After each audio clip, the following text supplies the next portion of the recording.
What I would like to talk about tonight are Agile database techniques. This was actually the title of a book I wrote a few years ago now for Wiley, and so I'll talk. So some of this material is from there, as well as from a book that's coming out in about 2 weeks called Refactoring Databases. So I'll talk about some interesting stuff tonight, I think. So I think one of my messages tonight is that there's no reason at all why the data community cannot work in an evolutionary or agile manner. So there's nothing special about data. It's important, don't get me wrong, it's very important actually, but it's not special. And I think what we'll see, and I'll do some informal surveying once we have the surveys in hand to see what some of the answers were to some of the more interesting questions. So anyway, so who am I? I guess I'm a methodologist. I do consulting, so I go around to organizations like yours all over the world. So that's actually one thing I do want to point out. The material I'm talking about tonight is practical. It works in the real world. This is not academic. It's not theory. People are doing this in organizations like yours on a regular basis. So there's no sort of theory here. I might actually share one theory later on tonight, but I'll make it very clear that it's a theory. So other than that, this is all practical, whether you choose to believe it or not. I've written a few books, so one of the things that I do is that I'm constantly asking the question, what works, what doesn't work, why? And then I write and I share my experiences either on my sites or in books. I actually recently became a committer to the Eclipse process framework, which is there's two aspects to it. There's the tool itself within Eclipse, so they're still in beta and developing all this sort of stuff, but that allows you to capture process-related material, so you can define your own process using this tool. I'm not really involved in the tool development at all, other than maybe as a reviewer, I guess. But I am involved with providing content. So the first two things I'm going to donate to the Eclipse community is a description of Agile modeling, the Agile modeling process, which I'll talk about tonight, as well as some database refactoring material, which I'll also talk about tonight. I'm a firm believer in giving things away. So anyways, that's the idea. So what do I want to talk about? I think we're going to have a break, I guess, around 7-ish. So what I'm going to try to do is get to this point in the talk. So I'll talk about a couple things. First of all, I like to give a warning. I'm a fairly blunt, I'll give my warning when I hit the warning slide. But I'll talk a little bit about the adoption rate. So one of the things that I do want to talk about is this is fairly new material. So we've been talking about this for several years. We've been doing it for several years. But for the most part, we're still at the left end of the adoption curve on some of these things, which is okay. So many organizations might not be able to tolerate some of the things I'm going to talk about tonight. But it is coming your way. So I think although considering you're at an Agile, an XP Agile type of a user group, I suspect that you're a little further ahead than other organizations. So I'll talk about where that's sort of coming from, and then I'll get into some basic things like taking an evolutionary and Agile approach to modeling and to database development as well. Okay, so as far as the warning goes, I'm a fairly blunt person, so I believe in calling it as I see it. So tonight, I'll share some reasonably, potentially radical ideas. And a perfect example is I've got a very coherent story for why writing requirements documents is a reasonably challenged way to work and arguably grossly incompetent. So if that's not blunt enough for you, I don't know what is. And I'll show you some figures on that to share, to show why. So if your organization wants to throw money away, then writing a requirements document up front is an incredibly wonderful way to do so. So some of the dogma that we get from the traditional software engineering community, which, notice the quotes when I talk about software engineering, it is dogma, and none of it's based on reality, none of it's based on proof, and which is interesting because that community beats up the Agile community for, where's the proof? They're constantly asking, where's the proof? Well, where's the proof that your stuff works? Because we seem to have a lot of evidence that it doesn't work so well. So anyways, I'll share some of that evidence to sort of motivate you for why you might want to take an evolutionary approach to data modeling, or to modeling in general, let alone data modeling. So anyways, but at the same time, be skeptical but open-minded, and don't make any career-ending moves. So just because I'm here tonight saying that doing requirements documents up front are a very poor way to work, going to your organization tomorrow morning and telling your boss, well, it's grossly incompetent to write requirements documents, we need to stop doing this, might not be a good move for you. Okay, so think about it, and it might take 5 or 10 years before you can get to the point where you can do some of these things, but that's okay. So some critical observations about the world. I think data is important. So some of the things that I see is that these legacy technologies, these legacy techniques, they're here to stay. And we need to accept that. Now, we also need to start moving away, particularly for some of these techniques. And we need to start questioning some of the things that we've been told. So some of the stuff that I would consider dogma, like having specialists and doing lots of documentation and handing things off to other groups of people, not a good way to work. So, and unfortunately, but we've had it rammed down our throats for 10, 20, 30 years now that we want to do these things. Yet, in practice, they don't seem to work very well. So anyways, we need to worry about that. So, and one of my observations is this data stuff is important, like clearly important, which is why we need to take it seriously. So I would argue the Agile community has not been that good at recognizing the importance of data stuff. Now, which begs the question, why is this the case? Well, Agile software development, for the most part, is coming from the object community. And the object community was not that good at recognizing that data stuff was fairly important. So, so some of the biases, some of the prejudices of the object community have unfortunately seeped into the Agile community. And many of us aren't even aware that we have these biases. It's gotten so bad. At the same time, though, to be fair, the data community has also not been that good at keeping up to speed. And there's some biases on that side of the fence too. Just the fact that we're talking about the object community and the data community, or the Agile community and the data community, is probably an indication that we've got some problems. So, to be fair, we should point, it's a shared blame type of a scenario. So anyways, there's this serious rift between these two communities, and it's not going to go away by itself.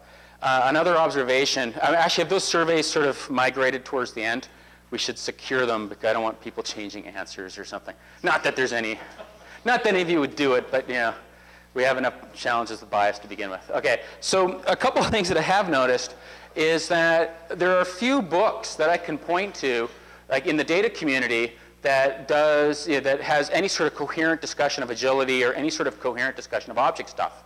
Similarly, in the object community, in the Agile community, we really, it's the same story on the data side. There are very few books where I can say that they've actually done a good job of the data stuff. And as Carl was saying, the schools are not doing a very good job of it as well. It's very common to run into Java programmers or C# programmers or VB programmers who don't understand normalization. There's very common to run into data professionals who couldn't describe the strategy pattern to me. So both communities really aren't up to speed on what the other community is doing. And this is a problem. We have problems communicating. We have problems appreciating the issues of the other group. So we need to overcome this. And actually, I would argue the Agile Database Technique book tried to do this and tried to sort of bridge that gap. And a large portion of that book was actually the basics of object stuff, the basics of data stuff. Oh, and then by the way, the last third of the book is here's some Agile stuff that you should be doing. So it was a shame that I had to spend so much time describing basic fundamental things like data modeling and object modeling and stuff like that. But that's the way it goes. And another, maybe not quite so important for the data community, but whiteboards are the most common case tool. The most common, the modeling tool with the largest deployment is a whiteboard or paper, perhaps. Not Rational Rows, not Together CC, not Irwin, not Oracle Designer, not any other case tool. So it's interesting if there's any academics or researchers in the audience or case tool vendors in the audience, then I would invite you to maybe start observing what happens in the real world and start writing about that. And because it's one of the biggest challenges, I think, is, at least for a modeling point of view, is the fact that we don't recognize the amounts of modeling that we do.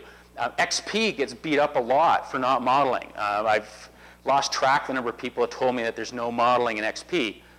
User stories are models. Acceptance tests are models. Sketches are models. Read the book. Like, don't even read the book. If you read, the first version of XP, XP Explained, there's diagrams in that book. If you read it, Kent Beck is very clear that doing diagrams before doing coding is not a bad idea. He's also very clear that doing a lot of documentation up front is not exactly the greatest way to work either. But, so he's still talking about modeling, but he's not talking about wasting your time doing questionable things. So I think that's where the difference is. And I think what happens is because of the bias towards case tools, because of this MDA vision, or the software factories vision for Microsoft, I'll give them grief too, we've really been taken for a ride by these case tool vendors. Many people model, and that's okay. I mean, it's interesting, if you read the second edition of Kent's book, just open up the front cover. It starts with a model, a mind map. He uses mind maps to describe the second edition of XP. And if you ever get a chance to see Kent explain what XP is about, the last year or so, every time I've seen him, it's always he's up at a whiteboard drawing a mind map, walking you through the logic of what this XP thing is all about. So it's very interesting that this modeling thing is occurring in the XP community, which it gets beat up the most for it, let alone the rest of the Agile community. So anyways, we need to start talking about things like this. So where are we as far as adopting all this stuff I'm going to talk about tonight? For the most part, I think we're over here still. Now, in May, I wrote an article for my upcoming column in software development talks about this, and I'm making the argument that some of the techniques, such perhaps Scrum, perhaps test-driven development, have actually crossed the chasm and are being picked up by this side of the curve. Some of the more radical techniques, I think XP is still over here. I think Agile modeling is still over here, although some people try to convince me we've crossed the chasm on that. I don't know, probably not, but that's okay. But database refactoring, well, refactoring I think has crossed the chasm. Database refactoring clearly is not. A perfect example, if I was to ask you tomorrow to go back to your company, and what I would like you to do is rename a column in your customer table in your production database and roll that into production tomorrow, who could do that? You're laughing. I'm going to show you how to do that tonight. Well, who could do it right now? I've got a gun to your head.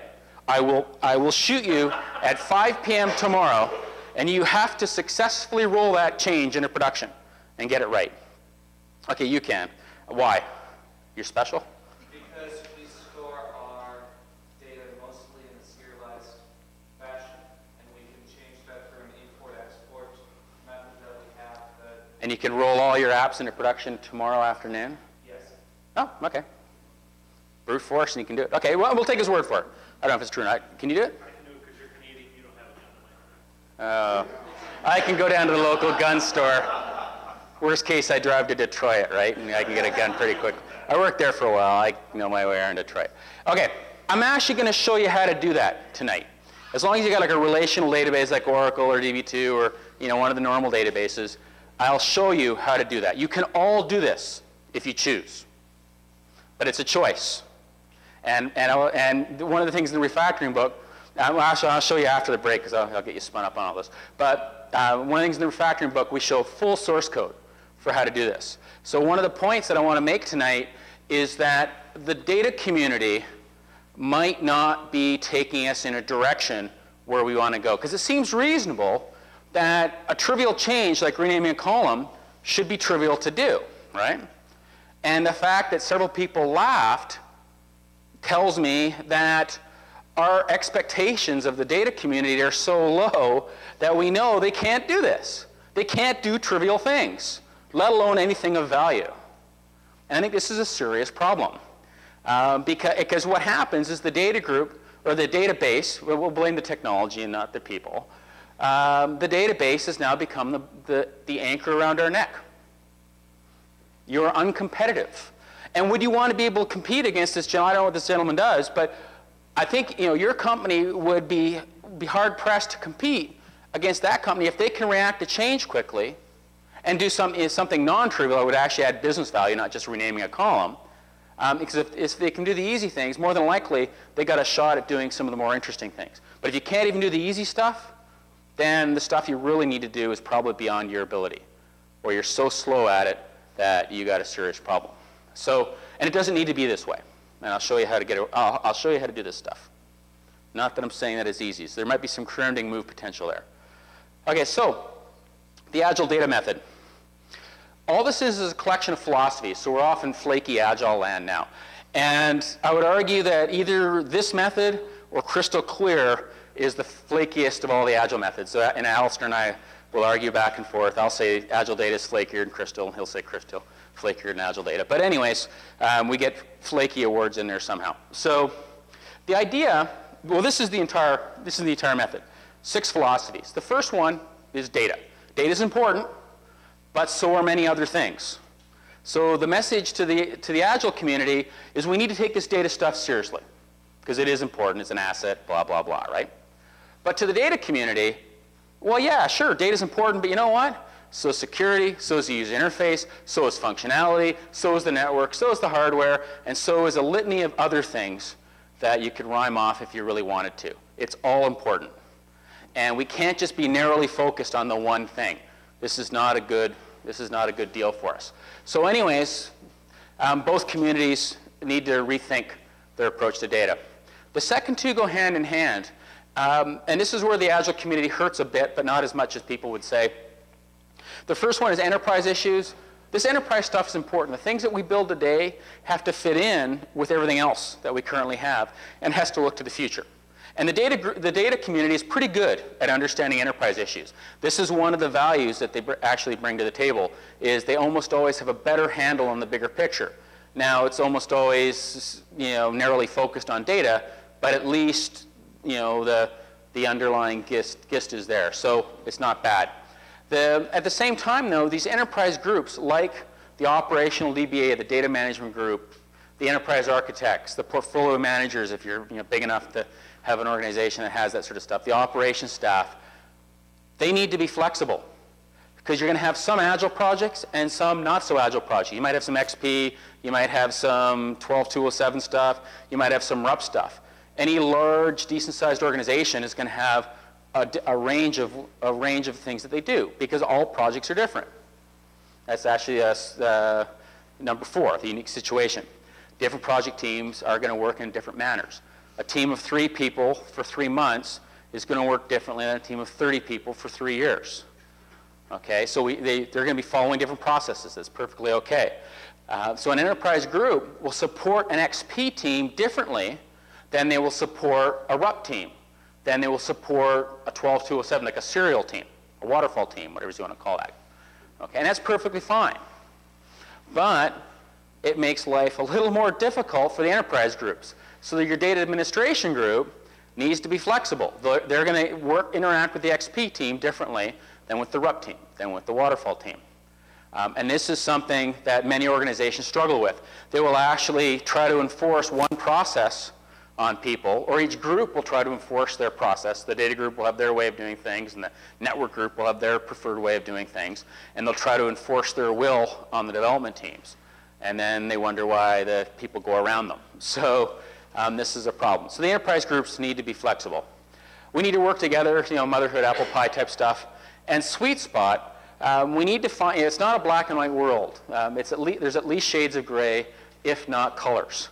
So we need to find, we need to be flexible in the way we work and give up on some of these things. So, the XP teams might do a little more documentation than they would prefer to do.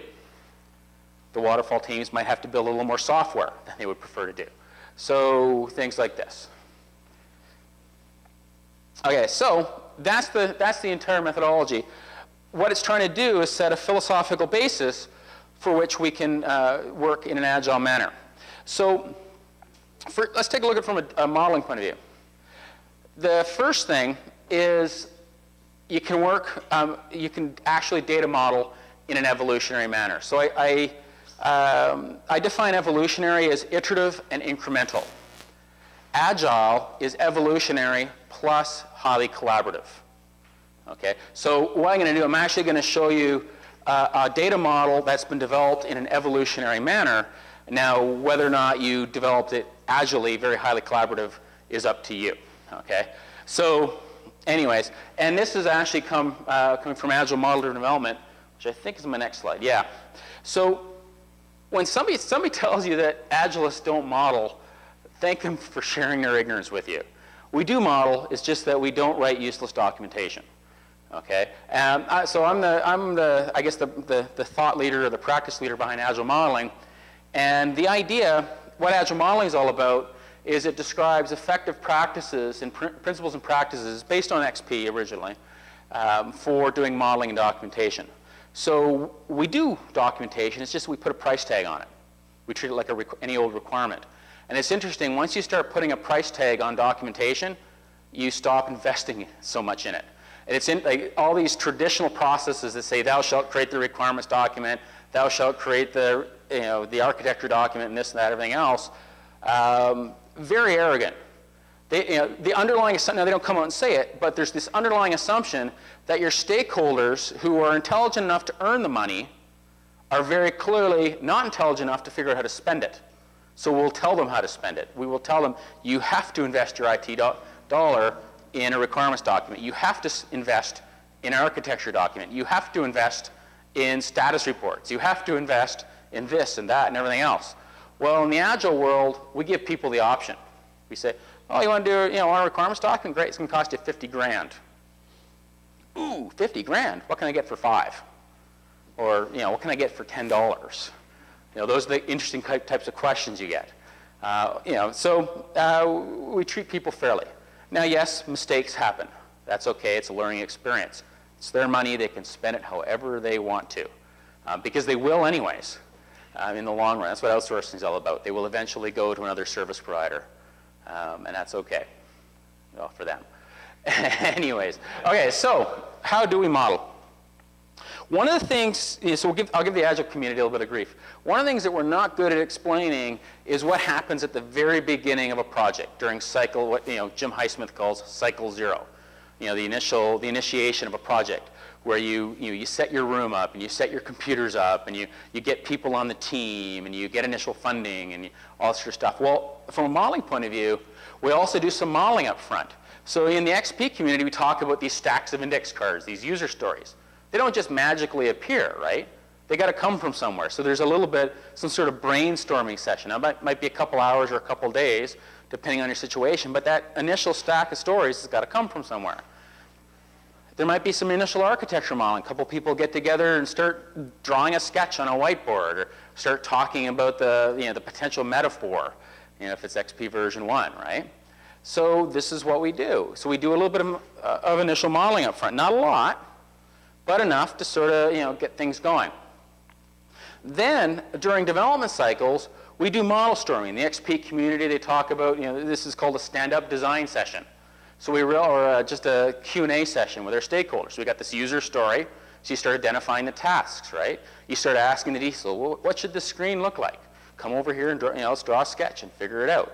So you do just enough modeling just in time to understand the problem. And it's, oh, okay. That's what the screen should look like. Okay, I'll go away and I'll code for a couple days or a couple hours, and then I'll show you what I got. Highly iterative, highly incremental.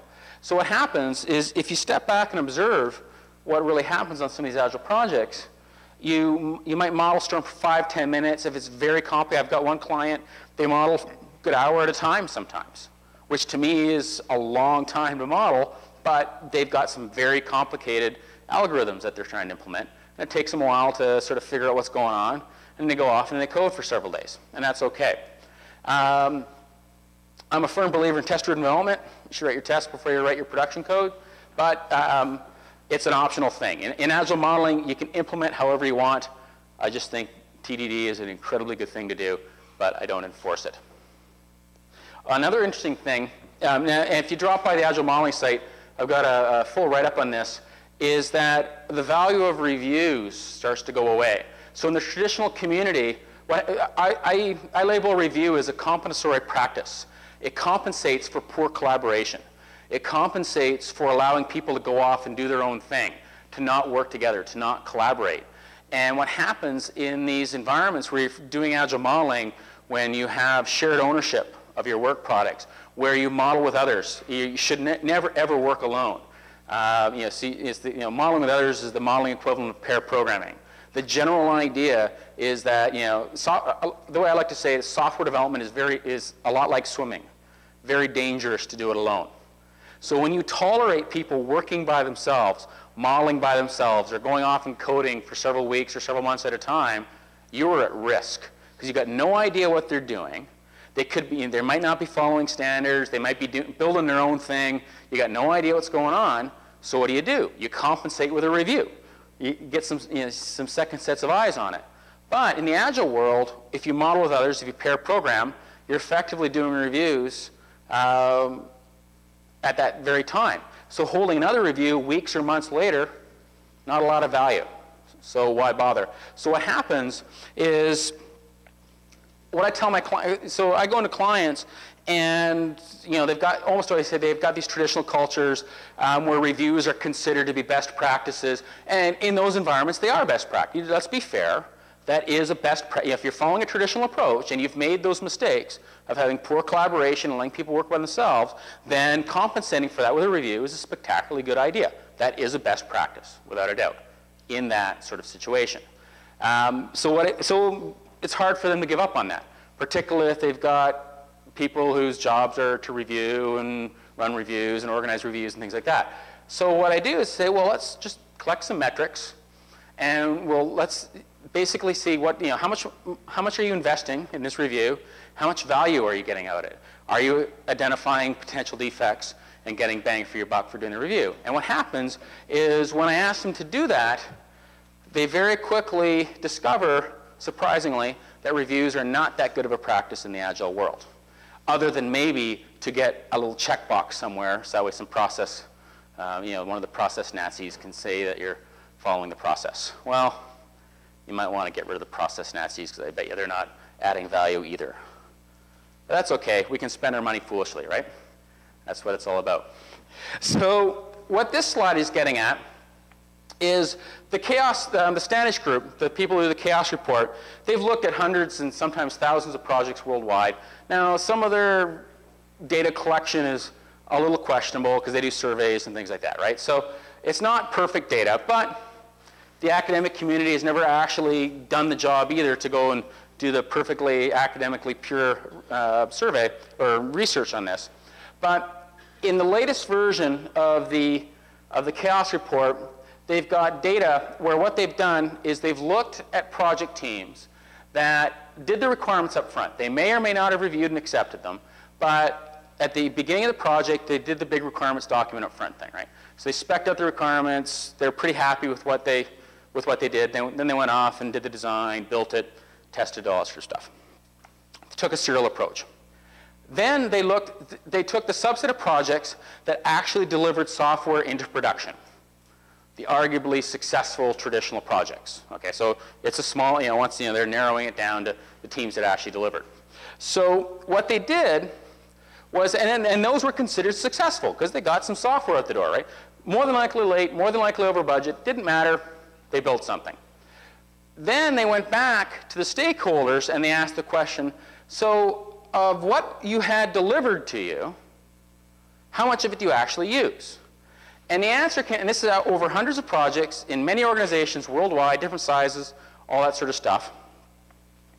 45% of the delivered functionality was never used. An additional 19% was rarely used. That's roughly two-thirds. Two-thirds wastage on successful projects when you're doing the requirements documentation up front.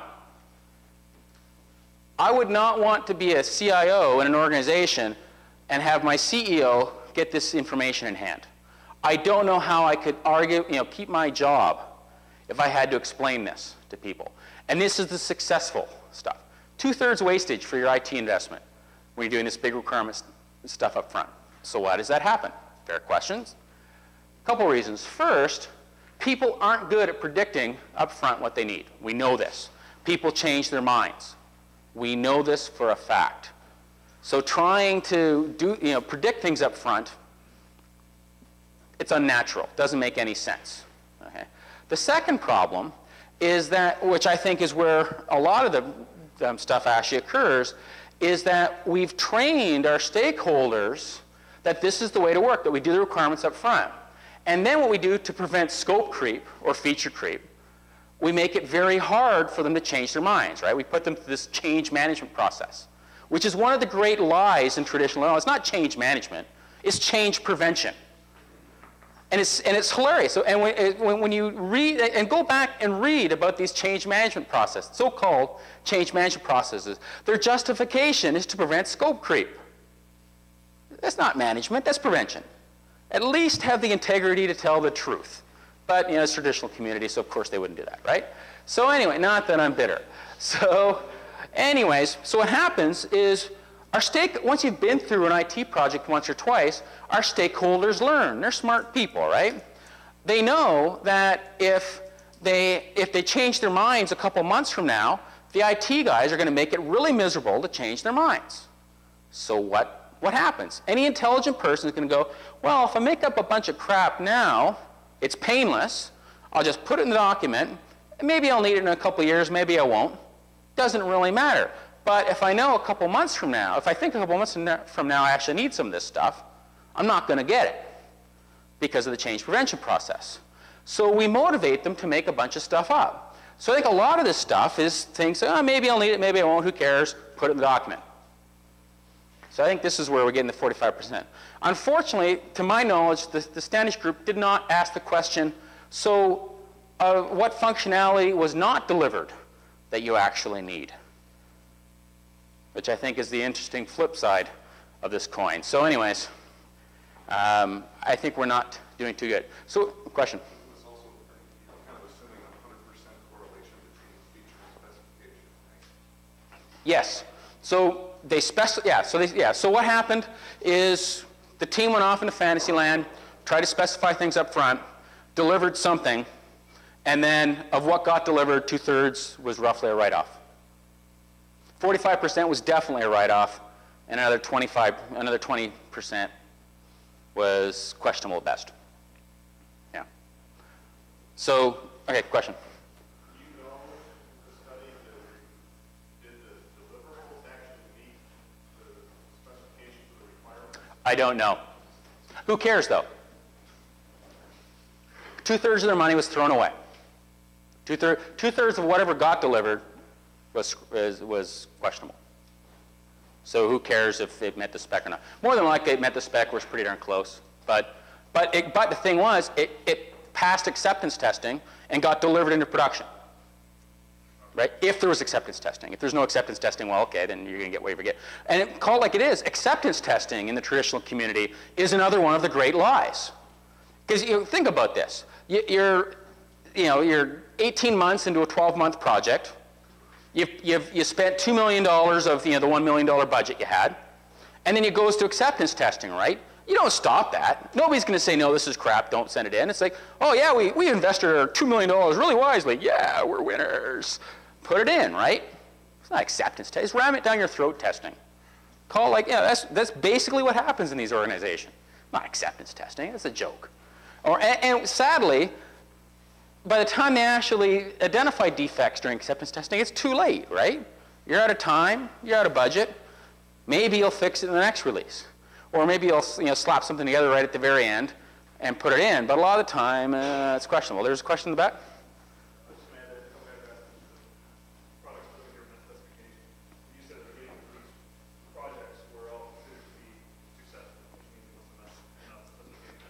They delivered in production, and I would assume that somebody probably accepted it. Like, you don't get things into production if somebody doesn't sign off, right? Usually. And if you do, well, you get what you deserve. You say change prevention. In my experience, test-driven development really has a secondary byproduct, which is unless I absolutely have to change it, there's no way in heck I'm touching that code because then I'm going to go all the other test. I'm going to have to fix all this refactoring I just did. So for us, I consider that a positive byproduct that a developer will only make a change if we absolutely have to have it. Yeah.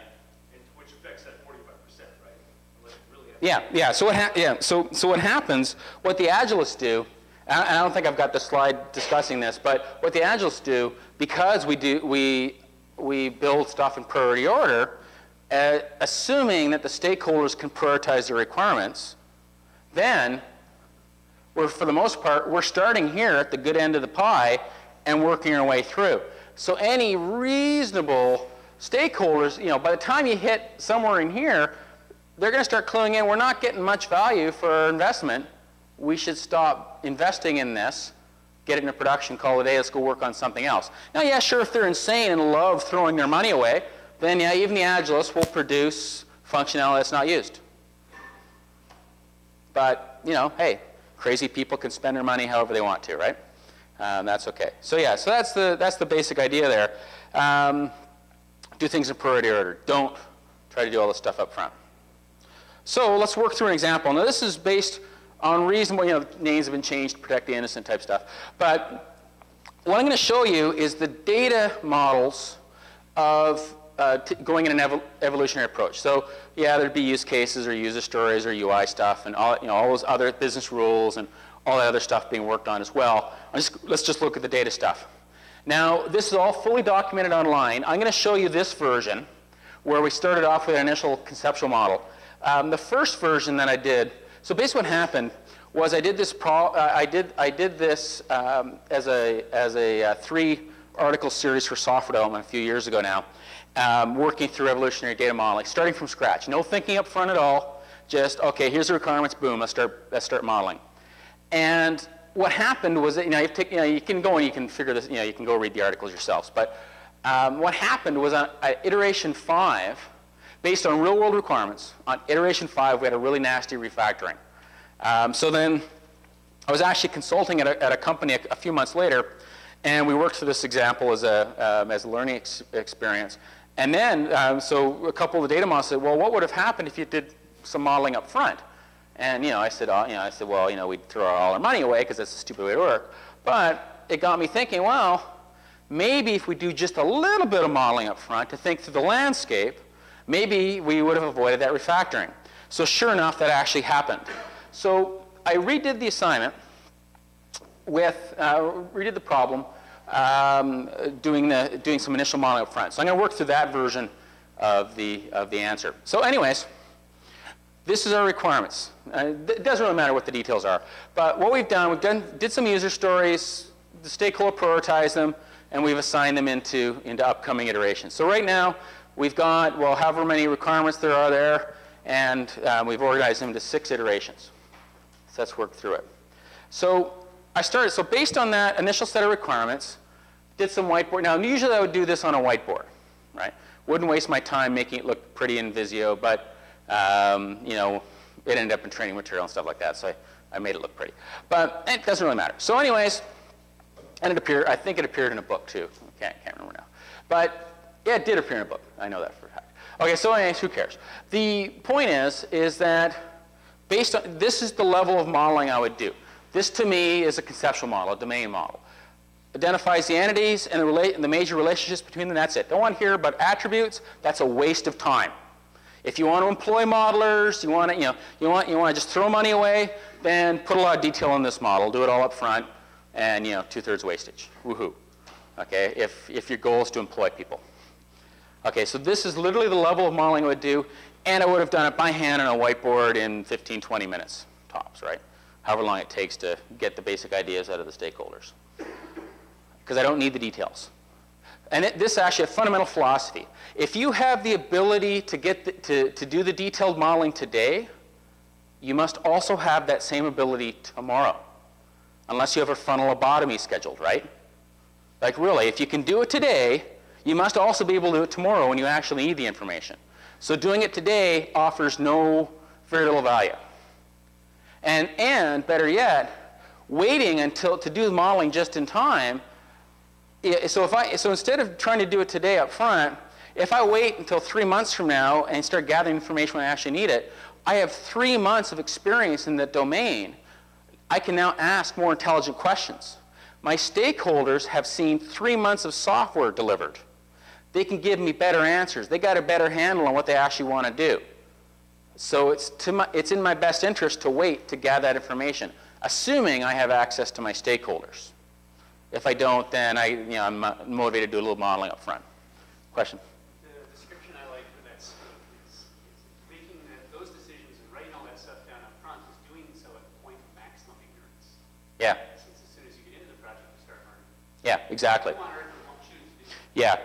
Well, it's the CMM community. But anyways, it's interesting. Yeah, I was the author of I guess like the lead author, I guess you'd say, of the first publicly published CMM level 5 compliant process for object-oriented software development. So I drank the CMM Kool-Aid in the 90s. The CMM comes from the US Department of Defense, which has been proven to be the worst organization in the world at software development. So the entire CMM, let's hunt down and find the people who have no idea what they're talking about, and let's take direction from them. This is what the CMM community is all about. And if you, please don't believe me about this, look into it for yourself. This is well-documented stuff. It's just, but interestingly enough, you never hear that from the CMM community. You never hear that at all. They don't hide the fact that it's all DoD type stuff, but then again, too, they don't connect all the dots for you, saying that these guys don't have a clue what they're talking about. So, but it sounds good on paper, and that's what counts. Okay, so anyways, so based on the first set of, the first iteration of the requirements, this is what the physical data model would look like. At the end of the second iteration, the data model expands. So it doesn't really matter what the details are. The point is that it's growing, and we'll have to refactor it as we go along.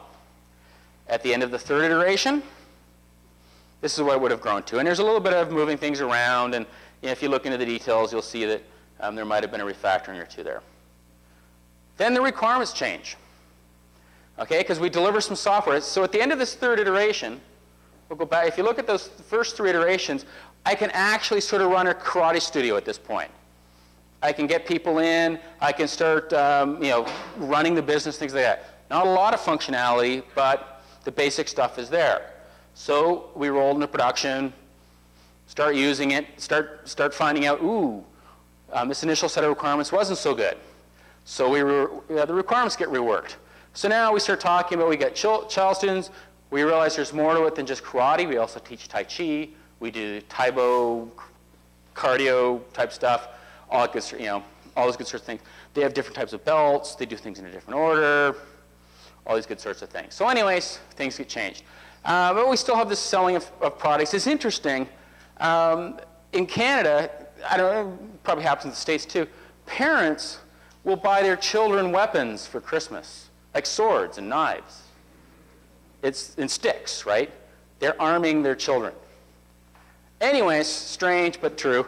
And this is actually, this selling of stuff is what caused the major refactoring at the end of iteration 5. Because if we go and look at the domain model, well, actually, if we look at this, there's no actual reason to have a person table. Because we're not talking about people yet. The only people that we're talking about up until this point are students.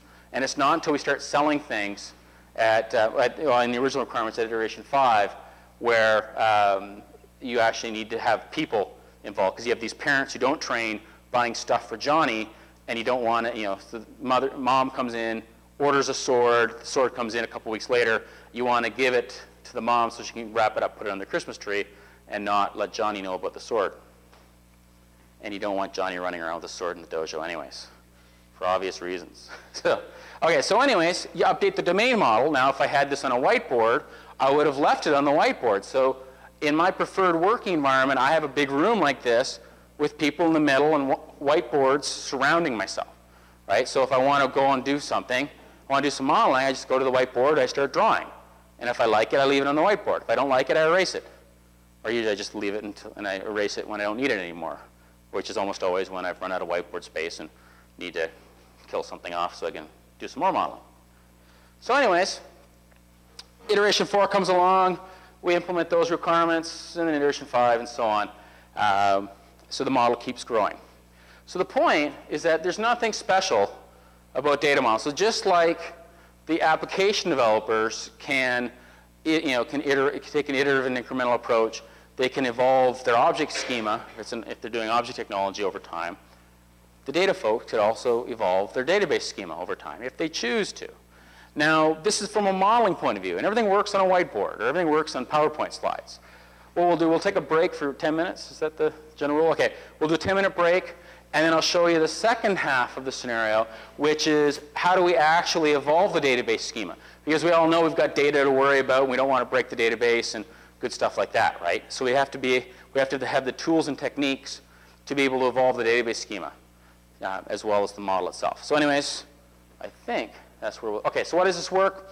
Okay, so anyways, you do the upfront high-level modeling, the slim domain model, whatever you want to call that, to think through the big issues, to understand the landscape. So take advantage of upfront modeling, which is think through the big issues and not shoot yourself in the foot. But we don't suffer the drawbacks of the traditional approaches to modeling, where we try to think everything through up front, where we do it at the point of maximum ignorance, where we do all this upfront documentation that then gets thrown away and scrapped, because we never actually needed to do that sort of stuff.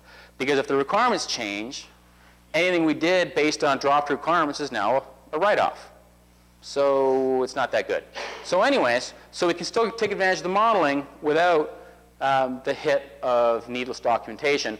And then we can do just-in-time modeling when, at the point in time when we actually need the information and when we have the most knowledge up to that point. So we're far more effective. But it assumes you have access to your stakeholders. And my rule of thumb is you don't have access to your stakeholders, cancel the project. You are at such risk, it's not even worth going forward. And because you know what? And fundamentally, if your project is so trivial that your stakeholders don't want to be involved with it, that should be the first sign that your money is being thrown. Either the stakeholder playing games or your project's a write-off. You might as well just cancel it now. And I've worked in very complex environments with, the short story is I've heard a lot of really good excuses for why stakeholders can't be on the floor. I have yet in the real world to see a valid excuse for why I couldn't get stakeholders. So think about that. Anyways, let's do the break thing.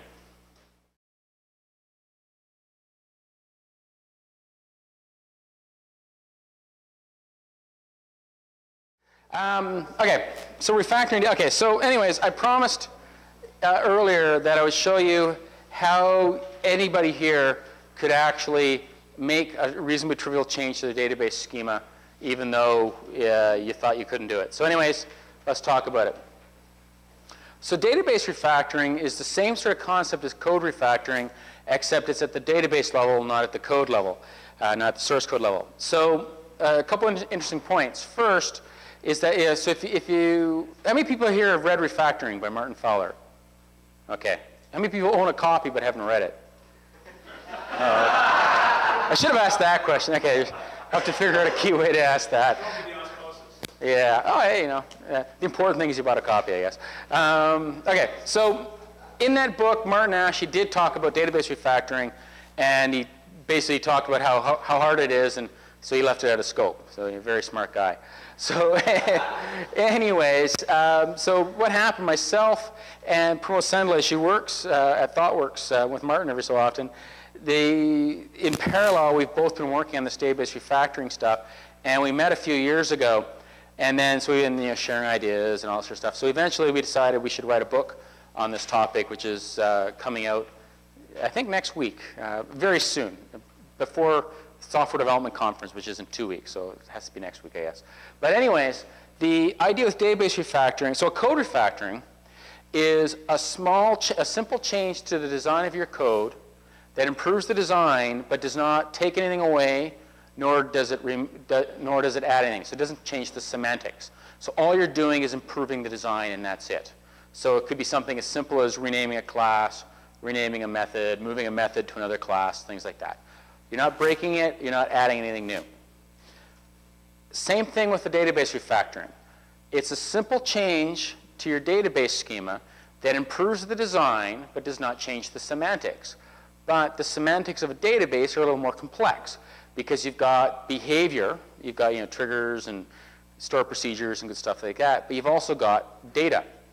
So you can't break the data. So I can't add data, I can't remove data, can't break it, right?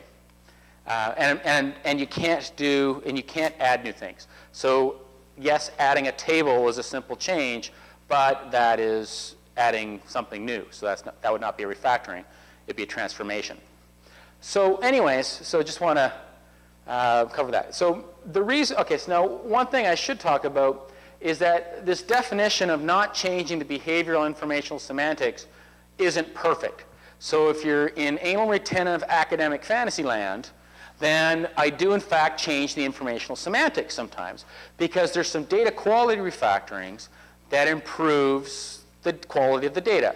So for example, if you're storing telephone numbers as a string, very obviously a bad design decision, so we might want to address that. One of the things you can do is you can apply and the problem with doing that is you're going to have some of those strings will have the open parentheses and hyphens and all that sort of stuff, all the, the formatting information in telephone numbers. Well, one of the data quality refactorings is to apply a common format.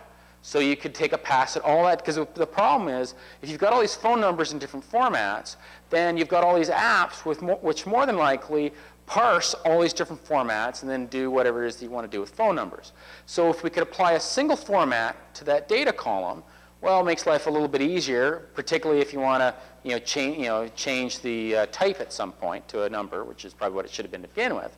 But anyways, it's the first step towards making that design improvement. But at least you can now strip all the logic out of your applications that deal with multiple formats. So you can do a simplification across the board here. So has the informational semantics changed by applying the common format? In anal retentive land, yes, it has, okay, because we don't have the disaster we used to have. It's a smaller disaster now. So this is a good enough definition. I'm not a big fan of all these mathematical. I went to university and I did all this set theory foolishness that the data community seems to love for some reason. I've never actually dealt with any of it in the real world when I got out there. But anyways, I'm not a big fan of all these proofs and stuff like that we see coming out of the data community. Who cares? Other than those folks. Not a practical issue. Okay, so anyway, so why is this hard? The reason why most of you laughed, or many of you laughed at least, when I asked you if you could actually rename a column in your production database, is because you'd break 100 apps, right? If I rename a column in the customer table, every single application that touches that column would now blow up. We know that. This is why everybody laughed. So how do you get around? And you're not going to ever get around this, by the way.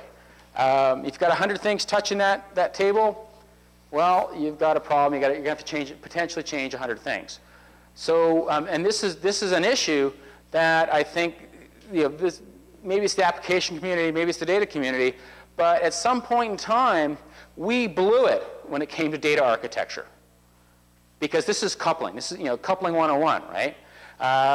So because these database schemas are highly coupled to not only to themselves, but to the rest, anything that touches them, you make one simple change in your database, you break 100 things. We know this. That's bad architecture.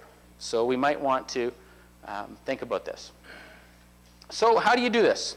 Well, the very first thing you do is you ask the question, is it a good idea to do a database refactoring to begin with? Does it make sense to rename that column? Maybe yes, maybe no, but there should be some sort of a reality check. The next thing you want to do, you want to make sure you've got the right refactoring. Maybe renaming the column isn't what you need to do. Maybe the real thing is you need to access the right column in another database somewhere, right? So maybe you're just pointing at the wrong table to begin with, which is why you now think that column is named poorly. No, that's the right name. You're just not using it right. So anyways, you want to rethink this. Then what you do, actually I'll show you an example and I'll go back to this slide. Then what you do is, okay, so the first thing you do is you add the new column. So here we're working through this renaming a column. So we've got the F name column, and we want to rename it to first name, right? So that way more intelligent, easy to understand, no more mystical, what the heck's going on in the database stuff. So very obvious what the first name column is all about. So what we do, we add that column, we copy the data over.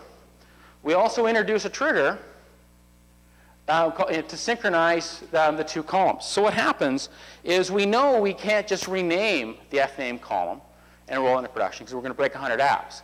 So what we do is we have this transition period of several months or several years, whatever it takes in an organization, where we run the old schema and the new schema in parallel. Okay? So we add this new first name column, the thing that we really want. We make sure that it runs. So that's what the trigger is all about. So then what happens is during the transition period, those 100 apps or 100 things that are coupled to the fname column need to be rewritten, retested, and rolled into production.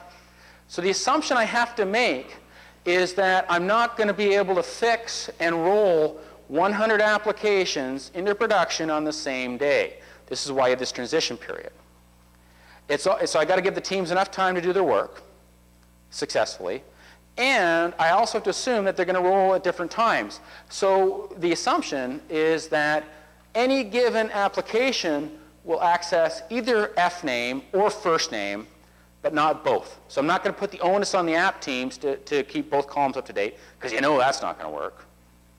Okay. So what happens? So this is basically the deprecation scheme coming from the Java community, from Sun. Because when Sun wants to change the JDK, they add the new stuff, and they mark the old stuff as deprecated, which tells the million some odd Java programmers out there, don't use the old stuff, go off and use this new stuff. Because eventually Sun is going to knock the old stuff out.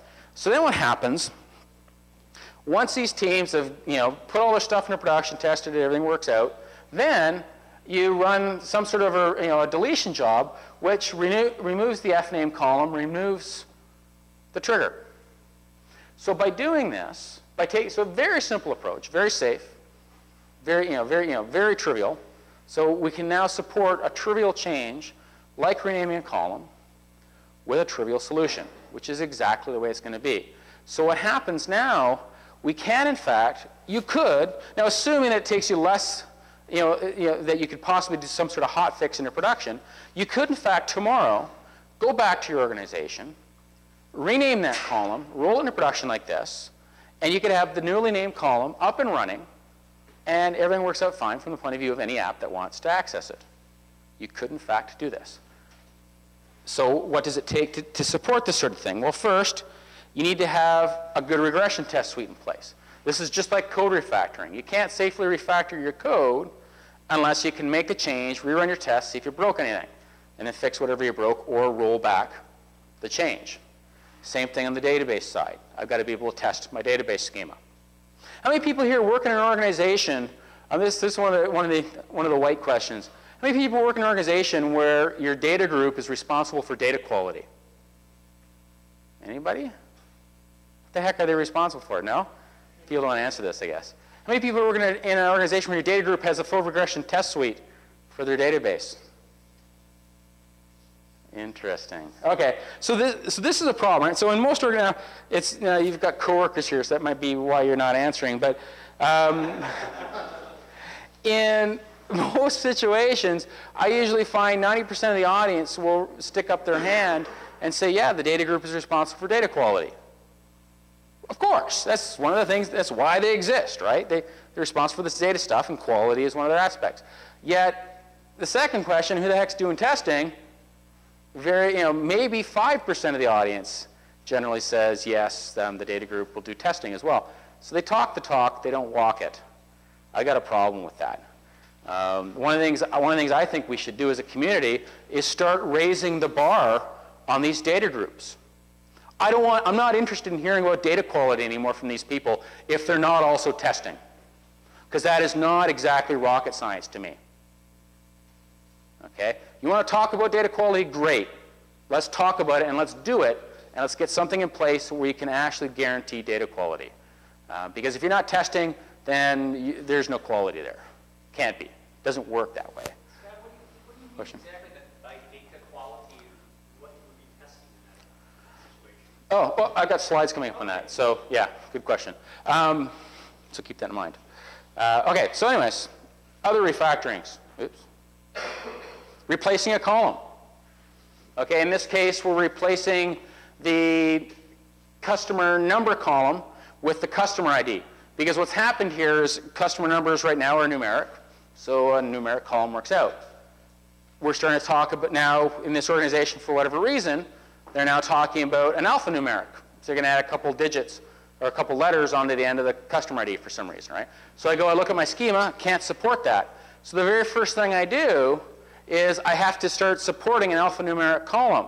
Now, I might not actually be supporting alphanumeric IDs yet, but because I need to change all the apps over to support alphanumeric, and then we can add the real functionality maybe a year or two from now of adding a couple letters onto the end of the customer number.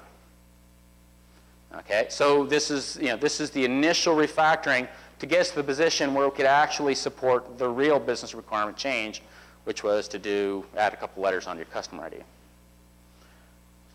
Removing a view, in this situation, the account details view is no longer being used, so we just drop it off. Or it's being used so rarely that you can just go against the tables and do it yourself. So, fairly simple thing, not a big deal. Merging two columns, or merging columns in this case. So what's happened is we've over-designed the customer table here. So we've got, so our phone numbers are stored in 3 columns: country code, area code, and then the number column. And we've decided to combine area code and local number into a single column, still keeping country code around for some reason. Don't know why. Question? Do you have any suggestion for tracking which apps are still accessing the deprecated columns or tables or views or whatever? It depends. Yeah, you can and you can't. Most modern databases will support that sort of tracking, so you can trace it back, but it's got to be turned on, and you take a performance hit for that. Other things you can do, what I would suggest is you should actually have a regression test suite that you can run, and then what you really need to do is have some sort of pre-production testing environment where I would just remove the column and see what I break, because fundamentally you're going to have to do that at some point anyways. Now, so this is why you need to have your act together on this transition period. And this is actually one of the reasons why this database refactoring concept can be hard, because it requires 2 things. The app teams have got to have their act together. So if I have on the, so if they go to the database and they see I'm dropping those 2 columns by December 14th, like it or not, that app team has to stop using those columns, do the little bit of rework they need to access the new column, test, and roll into production in time to do that. It requires my data group to have its act together and have some sort of set of rules in place where they can deprecate things like this. So it might be it sounds like 2 years is a ridiculously long time to deprecate something like this. Well, if I got to worry about rolling 100 apps, 2 years is actually pretty close. Considering where I probably don't even know what apps are hitting that table. What apps are hitting that table to begin with. So you will break things because you always have students, you always have consultants building things that the IT department doesn't know about. So they get broken. It's a learning experience the first few times you do this. The technical end of things seems not trivial, but not too hard. But Yeah. how do you handle communicating with your 100 app teams that this column can be deprecated? Well, Sun does this with 1 million Java programmers, right? Yeah, but they have a compiler that tells you. I mean, Yeah. So why can't you automate it? Why can't you at least have some sort of mailing list? Like fundamentally, you could put together an internal mailing list where I just post this crap's going to happen. Like that brute force, not exactly automated, but you could do it. Or you could post it to a shared repository of here's the upcoming changes. But more importantly, why couldn't the database vendors build tools that reflect the way we want to work? Isn't that the real question? Why do database tools suck? And really, for a couple reasons. First, the data community's thought leaders, none of this stuff is coming from the data community. This is coming from the Agile community. It's coming from practitioners. I've presented this at data conferences and pretty well been run out on rails for having the nerve to suggest that they could actually work in an evolutionary manner. This is a problem. It's not coming from obviously I don't work for a tool vendor, not coming from them. And unfortunately, worse, and so if you take a look at what's going on, say, in the Java community, where you've got people building their own tools, the data community doesn't have that skill. So when a Java programmer says, wow, I don't have any tools that work well for me, what do? They go off and they build them, right? In the data community, what do? Nothing. Because they can't, right? They don't build software. So this is why or same thing with the COBOL community, right? Have you taken a look at COBOL tools? It's embarrassing. It's embarrassing how bad COBOL tools are. I can download stuff for free for Java, for any modern language, that you would have to pay thousands of dollars for to get what I was getting for free 10 years ago. It's ridiculous. Question? Who's paying for this? Who's the customer? Who's the customer? Well, whatever app team hits it first. So they would have had a requirement that would have motivated, what happens when you do refactoring? You've got a new requirement. You look at your existing design and you ask the question, can I add this requirement easily? If the answer is yes, add it. If the answer is no, then I refactor my design to make it the best design possible. Then I add the new requirement. So whatever app team hits that first. But there's clearly an overhead, right? Because the data team has to take the hit of managing this, and they've got to find a way to do this fast. So this is not, let's go off and hold a review meeting 2 weeks from now. This is, let's do it right now, and then we'll tell the team what we're going to do. So somebody needs to make that judgment call. Okay, so if you have, let's say, a new customer, new requirement, who's paying for the new column, but you have to carry the overhead of the old column. Now, Yeah. you talk about the some programs in the next 2 years, getting those changed. Question. Yeah. So all the teams would be motivating changes like this, right? So there's going to be some sort of, somebody's going to have to keep an eye on this. Existing teams, yeah, so somebody's going to take a hit. Does that get motivated by what? Just the purest? A new requirement. A new requirement is going to motivate that. Because fundamentally, if you don't, it's never quite this clean, right? Your database schema is sort of a mess. It's not going to fix itself. No magic tool is ever going to come along and fix this. The data community is not going to fix this. They've had decades to deal with this. This fantasy stuff of modeling it all up front, which is the garbage they've been ramming down our throats for several decades now, doesn't work in practice.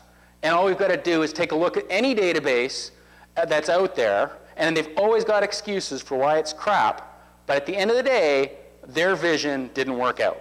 So at some point, somebody's got to say, we should no longer tolerate this. We created this problem, now it's time to fix it. So yeah, you're going to take a hit. It might take you 5 or 10 years to clean up all your data stuff. But you know what? But you're going to very quickly improve your productivity as a result. This will pay for itself.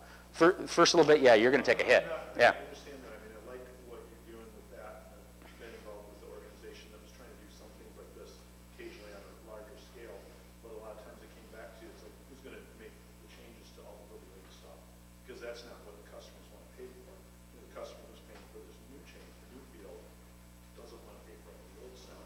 And then basically what I'm seeing is some of the things I saw in that organization is IT would say, oh, wait a minute, you have to pay for the whole thing or none of it. So it's like we weren't saying we don't want to do it, but we have to do it. At some point in time, the IT department's got to grow up. And they've got to say, call it like it is. If you've got this old app, it's one of two situations. Either it's useless and somebody should take it out and put a bullet in his head, or it's probably a mission critical app, right?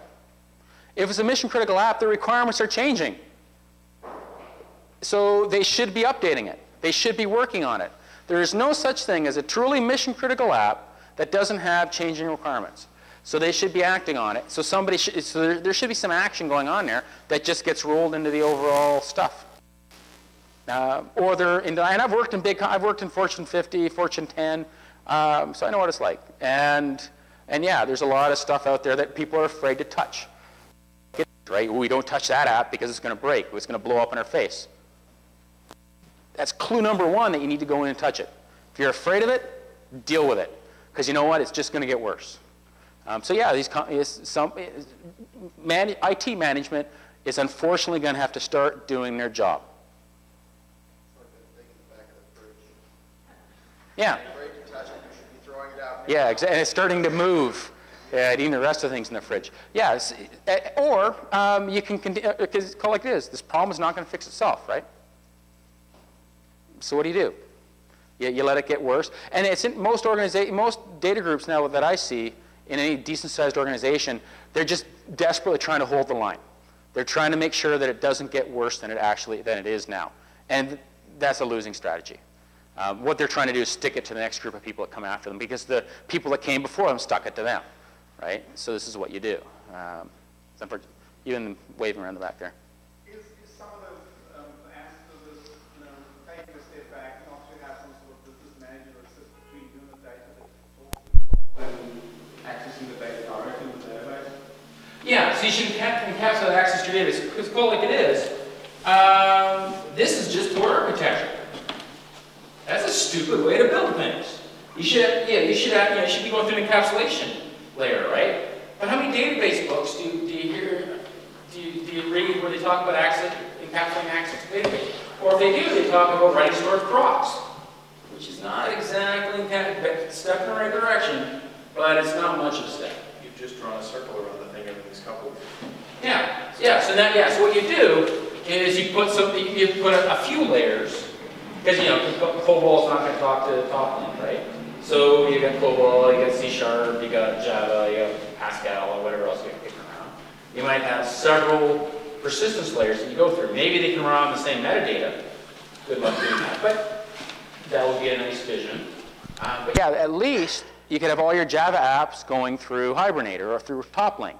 So that way, you can, and this actually, when I do ask people if they can rename a column, so every so often I get this answer, oh yeah, we're all, we got like 50 Java apps, they're all going through Hibernate, therefore, trivial change becomes trivial again. That's a pretty rare situation, but it does happen. I've seen actually, I know of one Fortune 50 company where they can actually truly claim that at least their Java apps run on the same set of metadata. So they can't, for Java, now they still got COBOL and stuff like that, so it's problematic, but what can you do? So yeah, but at some point in time, you got to choose to succeed. That's the unfortunate problem here, the unfortunate challenge. Okay, so I think we're on merging columns. So anyway, the point to be made, one point I should make, is that sometimes you don't need this deprecation period. Although I'd argue even something that sounds trivial, like introducing a default value, can actually have devastating consequences because you're changing the semantics of that column by adding a default value. So you might want to give people a heads up saying, as of this date, the default value will be new. Because I could easily break an app by putting this value of new in place. Because if you're not used to processing this new concept, it could be a serious problem for somebody. So you need to be smart about it. Okay, so why does this work? We're evolving our database schema in very small steps.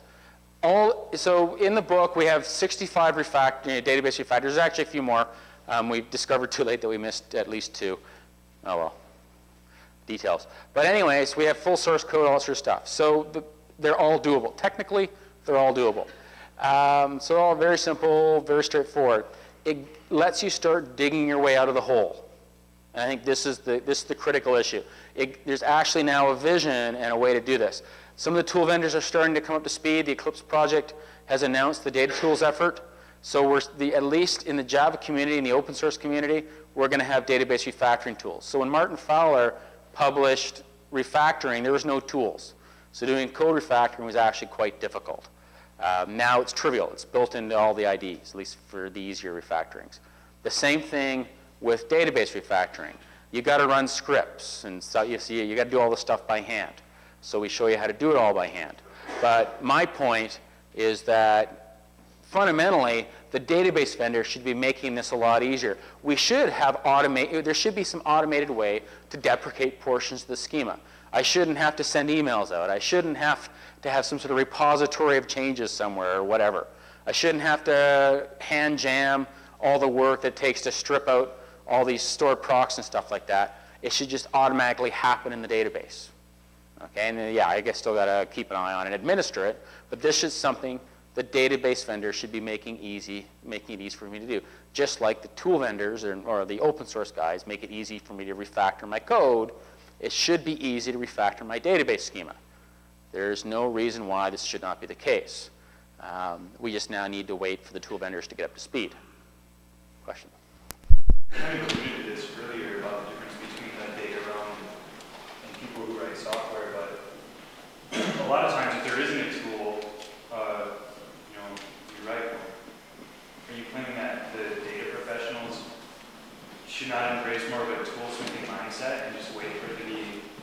I- so they can just click a button. I think in an ideal world, they should have the skills to build their own tools. In the real world, I think it's not well, fundamentally, in the real world, if they had the skills, their tools wouldn't be so crappy. Right? Things wouldn't be so barbaric in that community. Fundamentally, right? And sadly, like we've been talking about days, Martin Fowler was talking about database refactoring, what, 6 or 7 years ago. I wrote a fairly detailed book on it a couple of years ago. Now I've got an incredibly detailed book on it. So there's been enough time that if there were people in that community, we would have seen some action there. So I don't see a lot of movement there. So I think what's going to happen is a couple things are going to happen. The application development community is going to have to build their own tools. We're seeing that in Eclipse. So a year or two from now, I would imagine, assuming things go well, that we'll, at least the developers will have some of the tools they need to do the database work. I can safely say that I know of a couple database vendors that are taking this stuff very seriously. For example, if you take a look at the people who wrote forwards, one works for Sybase, one works for Microsoft, and one is spectacularly active in the Oracle community. So the vendors are taking this stuff reasonably serious. So I think we're not going to have to wait for long. So something to think about. Another part of the picture is testing, because you shouldn't be refactoring if you can't run your tests and see if you broke anything, right? Because yes, it's easy to say I rename the column, but I would sort of like to know if I didn't shoot myself in the foot or not, right? So we need to think about this sort of stuff. So if you can do test-driven development on application code, why can't you do it for your database, right? Which makes sense. If you take a look at the newest version of SQL Server, they now have the CLR. So if you're a Microsoft developer, they now have the CLR in the database. Now, okay, well, if you take a look at Oracle, it has Java in the database, right? So if I'm writing Java in my database, should I not be testing it? If I'm writing C# in my database, should I not be testing it? If I have, say, triggers to support reference integrity, should I not be testing it? If I have data in my database, should I not be testing to ensure that some of the invariants are correct, right?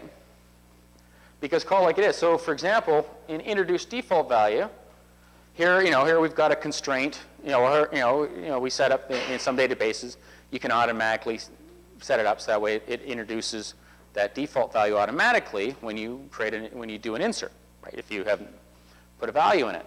Well, I can easily drop that. Somebody could come along and accidentally drop that. So if I have a business rule somewhere that says the default value is new, I should have at least one test to validate that when I insert a new record, when I insert a record, it automatically gets defaulted to new. So that way, if some schmucko comes along and drops that, then my test will break eventually, right? Which I would hope my test would eventually gag, and I would know, uh-oh, something's gone wrong here, and trace it back and figure out what happened. So we need to start testing things. And it should be automatic, because you can't leave testing towards the end and successfully evolve your code. Okay, so anyways, when we test, actually I got a diagram which is probably a little bit better.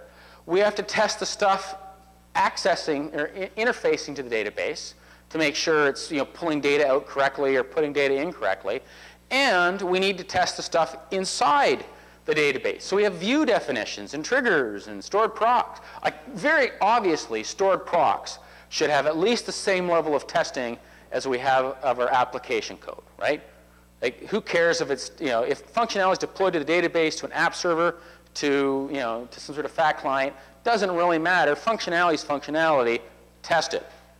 So that's sort of the easy kill. But still, we've got constraints and views and some sort of data there. We might want to ensure quality and good stuff like that. So we should have tests that take a pass at this and says, hey, yeah, this is good, or uh-oh, this is bad, and sort of give us a little bit of warning, say, ooh, something bad is happening. Please deal with this. So these are the sorts of things that happen. So this is An interesting issue here, or an interesting thing I want to point out, is this actually concept from Microsoft. These dashed lines are threat boundaries. So there's a concept in the Microsoft world called threat modeling. So if you're, it's interesting that we're going to them for security advice. But, but to be fair to them, right, everybody beats up on them. So now they've gotten to the point where they sort of know what they're talking about when it comes to security, because everybody's trying to take them down on a, every few seconds, right? So anyways, so there's a good book out on threat modeling. So these are threat boundaries if you're into weird forms of modeling. So this is the point that we should be testing this stuff. And it's not unreasonable. But what advice are we getting from the data community on testing? Like, does anybody know of a good database testing book out there? I'd be interested in it if there is one. Should we not be offended? Should we not be offended of the lack of software engineering, let's call it, coming out of the data community? Because, I've been around for a few years now, and I've heard a lot about data quality from the data community, and I've not seen a lot of action on it. If you're building it, you should be testing it, right? Or even, and we'll give the testing community a hard time. Should they not have books on testing databases? Why are application developers asking questions like this? I got a serious, everybody's uncomfortable now and moving around. These are serious questions, which are not being addressed at all by the data community, to my knowledge. Question? All the various data cleansing and migration out there, it seems like they address this issue clearly. And you ever seen anybody do regression test suite on a regular basis? Yeah, there are some tools out there, like the ETL tools. There are some good testing stuff, and there's some good test data generation stuff. Yeah, I've never seen physicians test them. They're typically used during a migration or Yeah. something like that. There's tools there that have the ability to go through data and analyze it. Yeah, and they're typically geared, if they're running them at all, they're typically geared for end of life cycle, stress testing, load testing type stuff, right? But that doesn't reflect modern development at all, right? If I'm delivering working software every 2 weeks, I would hope it's fully tested working software. Well, how can I deliver working software if I haven't tested it, right? And if data is an important part of your application, which in my world it always is, I should be testing the data. That's not unrealistic. So I think a couple things. To be fair, I think the data community has its head wrapped up in the 1970s waterfall type stuff. And as a result, their tools reflect that. They've got wonderful data modeling tools, which are great for doing things up front. Not that good for evolutionary stuff. They've got wonderful, I'm being generous, but they've got some sort of testing, a little bit tools, for the most part for back-end stuff or for ETL type stuff. But it's geared for, it's very obviously waterfall mentality. It's not set up so that I can run them constantly. Yeah, what we have with migration, we would go through an existing database staff, the data, and sort of procedures triggered, do a full analysis, figure out whether they can import that to another database structure. Yeah. Yeah. So, So. would rewrite, and that as well for the C. There's tools out there that will analyze that stuff. Yeah, they're not popular, and so there's a few tools, and they're grossly expensive usually. So yeah, so we've got a problem. But the fact is that there's no books. There's been very little writing done on this. Tells me some of the best writing has actually been written by a fellow by the name of Ken Collier from a data warehousing testing point of view. But the ideas are fairly generic. It's not just data warehousing, but that's what he does for whatever reason. So. Yeah, some are. Yeah, so there are some testing tools like DB-Unit, O-Unit, the Oracle unit, which used to be called PL SQL Unit. I think PL SQL, UTPL. Yeah. So anyway, but there's a few things out there, but definitely not universal. And and those are good tools. Don't get me wrong, but they're version 1, version 2 type stuff. So we have a ways to go. I think it's a problem. And I go to data conferences and I don't hear a lot of discussion about these things. So, you know, hear a lot of discussion around business intelligence. Ooh, data, ooh, MIS from the 1980s. Wow, you know, a lot of stuff. Anyways, so there are some tools out there. Visual Team Studio, the latest and greatest version, does have some data testing stuff, but not the greatest. So, well, it's a step in the right direction. I'll give Microsoft credit where it's due. But anyways, okay, so some other important things you need to be talking about: configuration management. Nothing special with data stuff. We should lock it all down just like we lock down all the app stuff. No big deal there. We should encapsulate database access, like we were talking about earlier. Coupling is the enemy. Encapsulation is your ally. We should take this encapsulation stuff seriously. One of the more offensive books I've ever read out of the data community was written by Chris Date and Fabien Pascal, where they go out of their way to knock down encapsulation. This is not thought leadership. You know, look at the big picture, right? Well, that's their problem. In that book, they went out of their way to narrowly focus things on data. And they were absolutely right. When you are so narrowly focused just on data, encapsulation is not an issue. I'll give them that. Look at the big picture. Encapsulation is spectacularly important. So let's start talking about it. We need to train developers in data-oriented skills. How many people work in an organization where the developers go around the data folks and do database design and don't do that good of a job, right? I hear a lot of complaining about that from the data community. But then my next question is, okay, if that's happening, then are you giving your developers training in data skills, like a 2 or 3 day database design course, right? I rarely see that. So what do, right? You just keep tolerating this bad design, continuing. It's hilarious, right?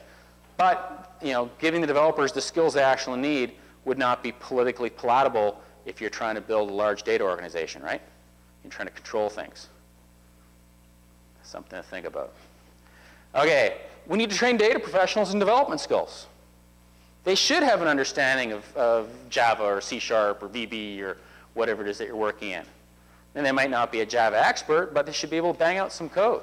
They should understand the issues that the application developers are dealing with, which is almost always an order of magnitude more complex than the issues the data folks are dealing with. It's interesting.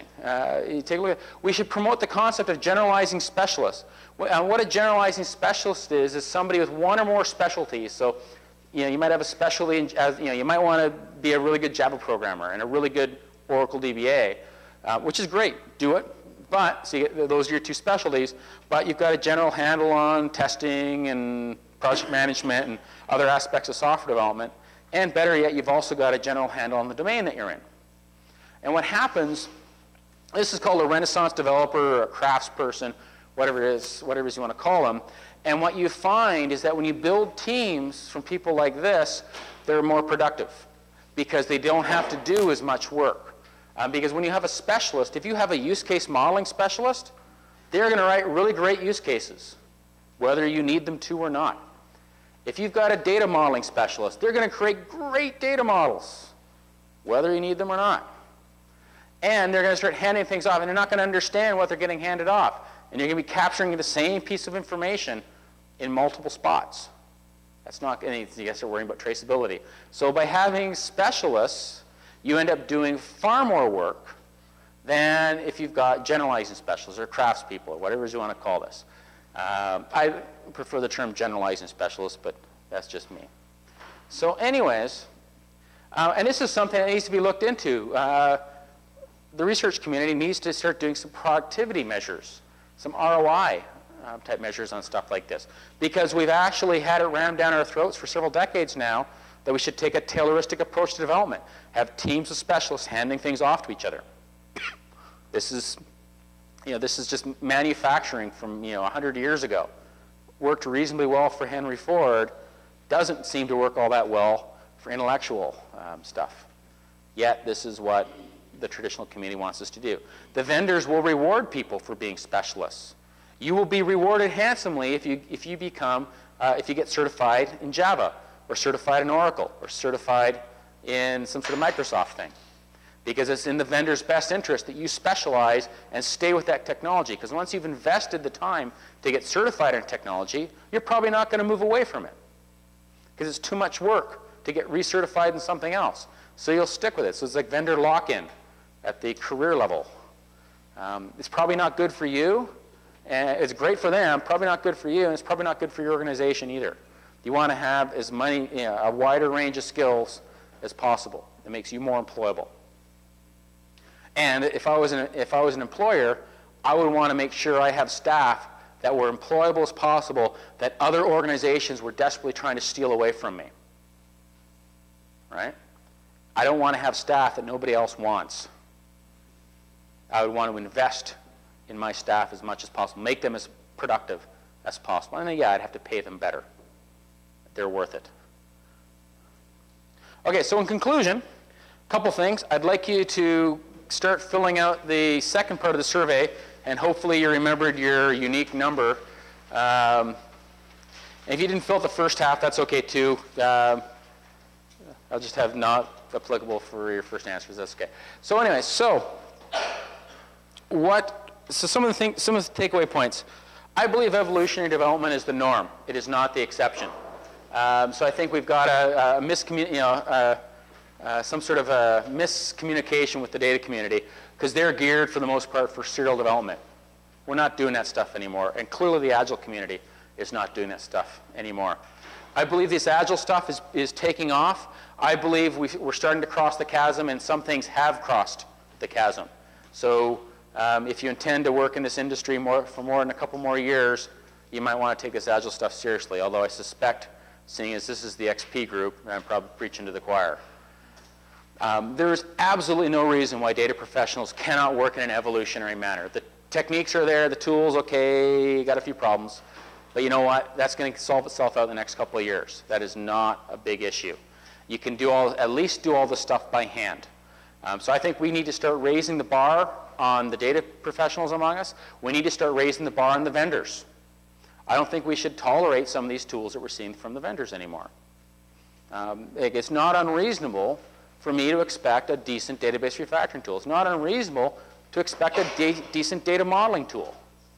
I should be able to easily change my schema. And yeah, those two things probably go hand in hand. I should be able to get good testing tools, at least be able to download them as open source, if not buy them. And if, frankly, they should be built in my IDE. Shouldn't be a separate tool at all. It should be just part of Visual Studio or Eclipse or JBuilder, if that's still alive. Things like that. That's up for sale, by the way. So if you want to get into the IDE market, Borland's willing to sell it to you. So they announced that a few weeks ago. Okay, so anyways, it can affect change. The software world has changed. Have you? Or has the data community? Because I think what we're seeing is that I believe that the Agile community reinvented testing. We made testing sexy in many ways, which is sort of weird to say. But think about it. Like 5 years ago, developers, for the most part, didn't want to test. They just want to throw their stuff over the wall of the testers, stick to the testers, right? Now, what I see are people demand to test. They want to do test first. They want that on their resume. They want to use testings. They want to be able to say, I'm a JUnit expert, right? Because they know that's something that will get them the next job. It's completely changed in 5 years. I think we're going to see the same sort of thing with the data stuff, because the data stuff is not that hard. And I think we're coming to the conclusion where we're starting to say, hey, we can do this stuff fairly easily. At least the Eclipse community is starting to build their own tools now for this stuff. So we've sort of come to the conclusion that, yeah, we need to automate this sort of stuff. And this is pretty dangerous for the data community. We already are motivated to go around them. We see this a fair bit. Now, if we get the tools and get a few of the skills, I would be threatened if I was in the data groups. They're being dealt with accordingly. Might be a nice way to say that. So anyways, that's a serious issue that you might want to consider. Okay, so as far as keeping in touch, at my homepage, I give out my email address, which is currently swa@ambisoft.com. But due to my good friend, the spammers, I change my email address on a reasonably regular basis every year or two. And I'm probably close to changing it. So that's the way to go. If you're interested in the Agile database stuff at all, there's an Agile database group mailing list from Yahoo. So if you go to that page, you'll get that, you get access to that list fairly easily. And there's an Agile modeling list as well, which is fairly interesting. So if you're interested in the modeling stuff, you can talk about that. But anyways, any questions? We got a few minutes. What are the general? Okay. Model-driven architecture. Yeah. Can you tell me what that means and what's your take on it? Model-driven architecture is a marketing ploy for case builders, is what the real story is. The theory is that, and some people do this in practice, so I shouldn't be calling it just theory, is that you do this platform independent modeling, which in the 80s we used to call logical modeling. We then generate, through magical mystical tools you buy from all vendors, the platform-specific models, which we used to call physical models in the 1980s. And then from these platform-specific models, you then generate working software. Now, there's tools that do this, but they require significant modeling skills, which most organizations do not have.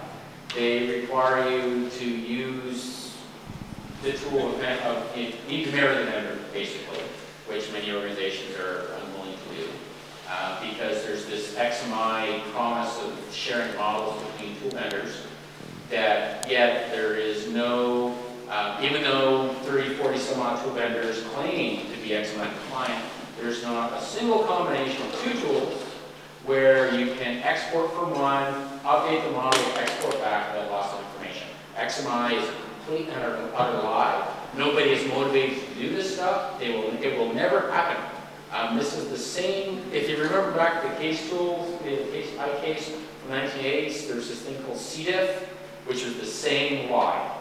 Okay, so if you can map MBA, all the MBA concepts can be mapped back to the iCase community, which failed miserably in the 80s. So this is why I'm reasonably bitter about MBA.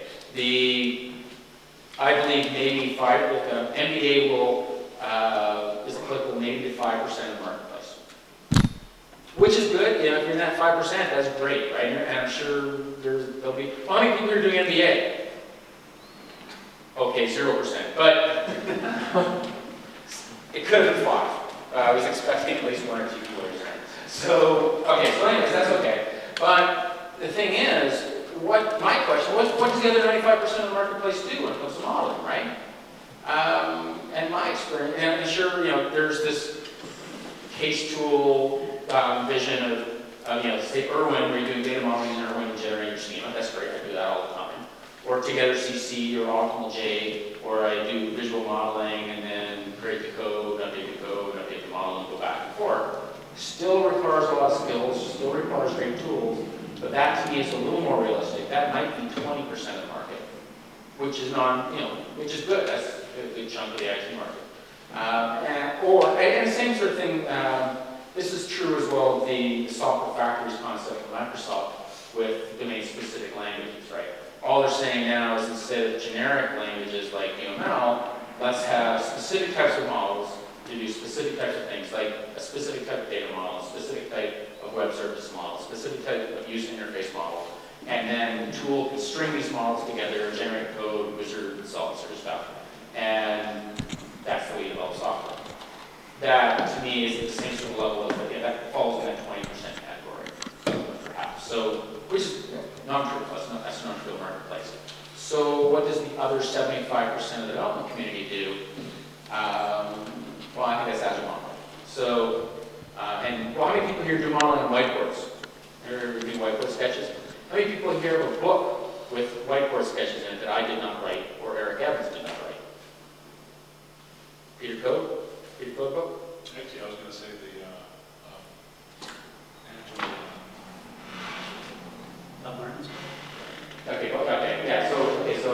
that's not really modeling, like more development. But yeah, so he's talking about Agile. Yeah. So other than that, there's like very few modeling books though, where they actually talk about real world modeling, all this fantasy stuff that that the academics would love us to do, but we don't actually seem to do it in the real world, right?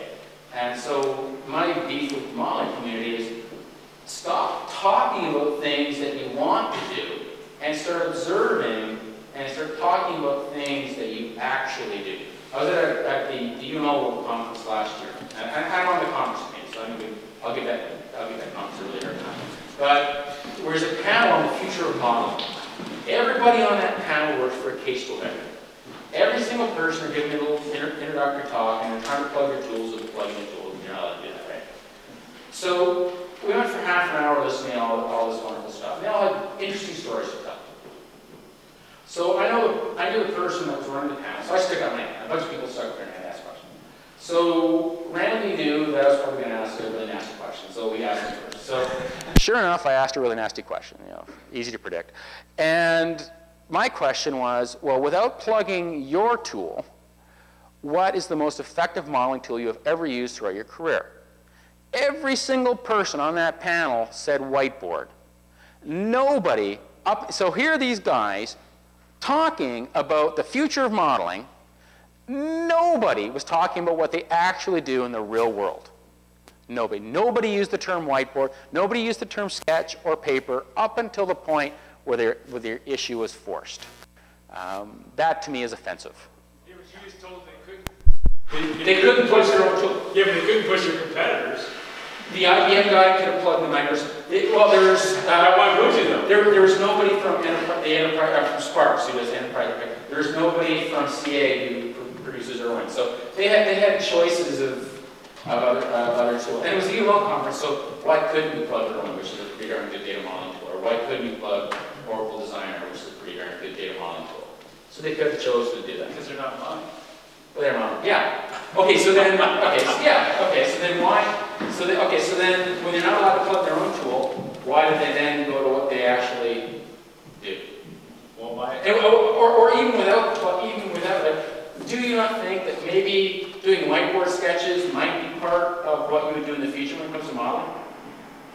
So they had half an hour, and this is 6 or 7 reasonably intelligent people that are reasonably involved with modeling. They had the choice to talk about what the future actually would be. So, how many people here think that sometime in the future they can do a whiteboard sketch when they're modeling? Right? There we go. So why could these guys not be talking about what they actually do in the world? We should be working on whiteboard technology. Yeah, Microsoft is. I mean, capturing whiteboards and then being able to, about 2 years ago, somebody wrote a PhD thesis on how do you take a whiteboard sketch, and he did the software that converted it into a Visio. I want to be able to put it back on the whiteboard in a month so that I can hand edit it again. Oh, well, that's easy. Why don't you just leave it on the whiteboard? Yeah, leave it on the whiteboard. What? Leave it on the whiteboard. Well, that's one possibility. Oh yeah, no problem. Yeah, but so anyways, so if the tool vendors were actually interested in developing tools that we could use in the real world, should they not be maybe figuring out a way to at least improve going from a whiteboard into their tool? Because considering everybody seems to be whiteboard stuff, how many people use a case tool? How many people work in a company where management went and bought case tools for them? Okay, so which tells us, which is what we expect, right? So the case tool sales figures are probably lies. They're true. Well, the sales figures are true, I would think, but the usage figures definitely are not. So yeah, shelf. We all know this, right? So when we hear these wonderful stats, when we have 20% case tool usage, which I think the best stat I've heard is 25%. We know that's interesting sales figures, but it's probably around down to 5–10% usage figures. Get any ownership, right? They have 20% ownership. Yeah, they figured, they sold 20% of the developers have licenses available to them or something. That's basically what's being meant, but nobody's using them, so who cares, right? So this is the problem. So anyways, if I worked for a case tool vendor, I would probably be pushing them to maybe figure out a way to get something off the whiteboard, which is what we all do, into their tool, which we're not really all motivated to use anyways, but maybe if it was easier to use and did what we actually wanted to do, maybe they'd see better sales figures. So that would be my take on the case tool market. But yeah, so anyway, so there was this thesis where they did convert the whiteboard sketch into a Visio diagram thingy, and that person, to my knowledge, that person now works for Microsoft. So maybe something will come from that. Or maybe not, you never know, right?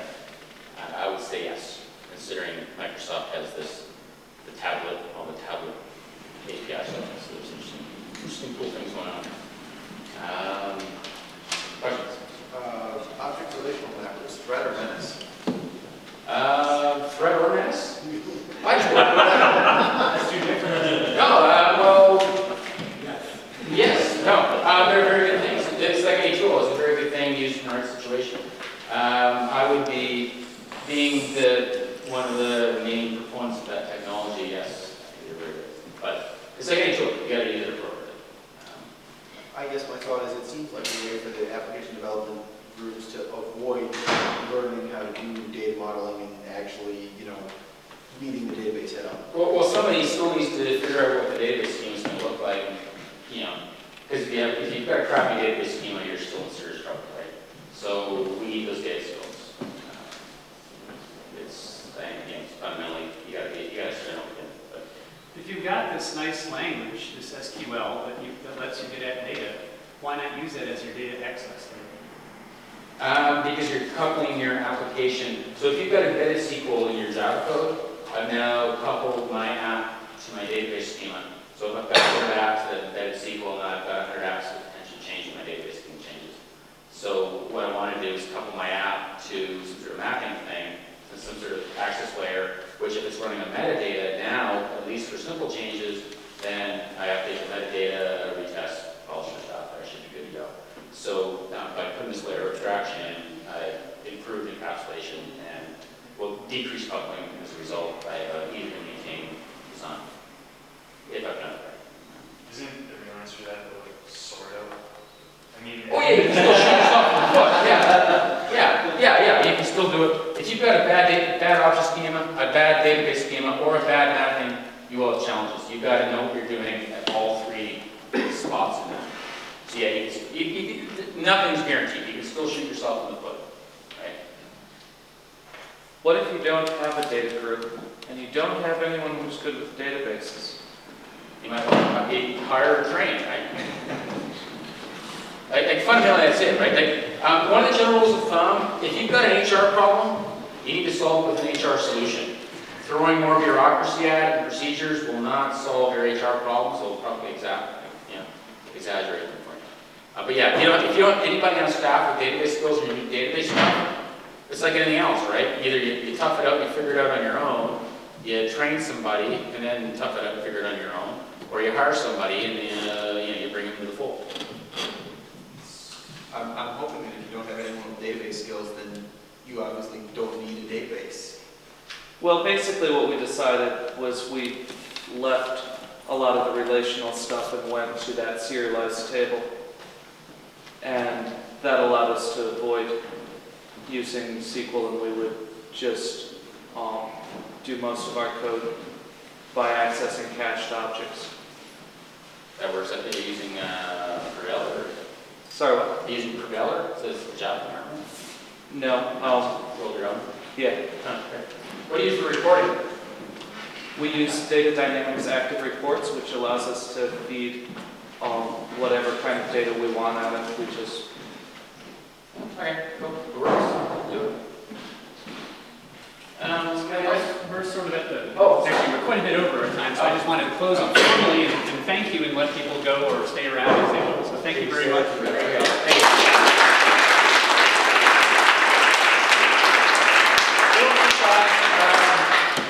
Feel free to get involved in the list or send me an email if you have a question.